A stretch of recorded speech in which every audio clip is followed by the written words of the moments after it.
আচ্ছা, অসিত মজুমদার তো বলছেন যে যদি যিনি সাংসদ রচনা বন্দ্যোপাধ্যায় যদি দেবাংশুর হয়ে প্রচার করেন, আমি কিন্তু জয়ের কোনো দায়িত্ব নিতে পারবো না। এদের বিরুদ্ধে দল ব্যবস্থা নেবে নাকি? দল ইতিমধ্যে তার ব্যবস্থাপনা করেছে, সেটা ইন্টারনাল ব্যবস্থাপনা নয়, ব্যবস্থা, অ্যাকশন, অ্যারেঞ্জমেন্ট বলছি না। ব্যবস্থাপনা আমার দল কি করবে সেটা জানি, কিন্তু আমরা সামনে বলতে পারি। ঠিক এই প্রশ্নটা ওখানে সামনে বলতে পারবে। আমি প্রথমে মহানন্দা ম্যামের কথা শুনছিলাম।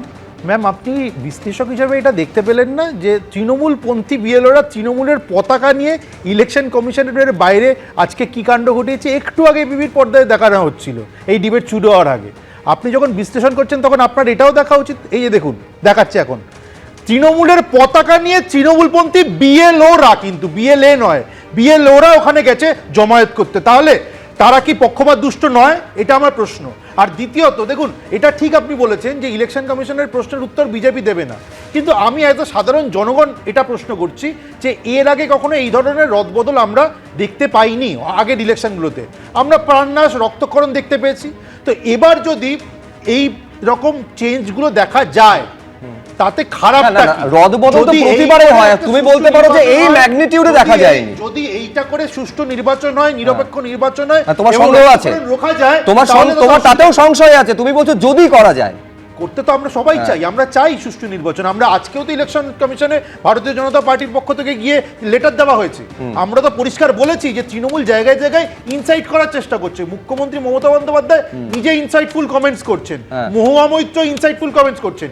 একদম বিএনএস এর পার্টিকুলার সেকশন 196 আর 353 এই ধারায় দোষী সাব্যস্ত হতে পারেন মুখ্যমন্ত্রী নিজে। আমরা বলেছি এটা নিয়ে এফআইআর করতে হবে। আমরা চাই একদম সুষ্ঠু নির্বাচন। আমি শুধু একটা বিষয়, আমি চয়ন ভট্টাচার্যের কাছে যাওয়ার আগে আমি শুধু একটা প্রশ্ন অনেক জায়গা থেকে তোলা হচ্ছে যে মমতা বন্দ্যোপাধ্যায়ের প্রচার বন্ধ করুক জাতীয় নির্বাচন কমিশন। এই দাবিটা আজকে সুকান্ত মজুমদারেরা গিয়ে জাতীয় নির্বাচন কমিশনের অফিসে করেছেন। এই প্রশ্ন উল্টো দিক থেকে তো আসবে যে গণতান্ত্রিক দেশে প্রত্যেকের অধিকার রয়েছে প্রচার করা। এইটা গণতন্ত্র প্রতিষ্ঠা করবে বিজেপি সরকার ক্ষমতায় আসার পর বলে কিভাবে আরেকজনকে প্রচার বন্ধ করার আবেদন জানাতে পারে? উল্টো দিক থেকে এই বক্তব্যটা আসবে। কিন্তু আমি এইখানে দর্শকদের দেখাতে চাইবো, তারপরে আমি চয়নদার কাছে আসবো যে সমস্ত কেন্দ্রে 294টা কেন্দ্রে আমি প্রার্থী আজকে ফের প্রচারে গিয়ে বললেন পাঁশকুড়ায় তৃণমূল নেত্রী। দেখুন, বিশ্বাস রাখতে হবে, ভরসা রাখতে হবে। তাই ভুলে যান প্রার্থী আমি না তুমি, প্রার্থী হিন্দু না মুসলমান, প্রার্থী আদিবাসী না খ্রিস্টান, প্রার্থী তপশিলি বা অন্য কেউ।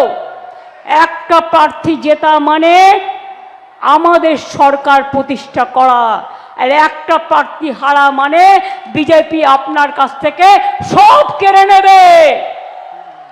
সিরাজ জোড়া ফুলের প্রার্থী, আমার প্রার্থী।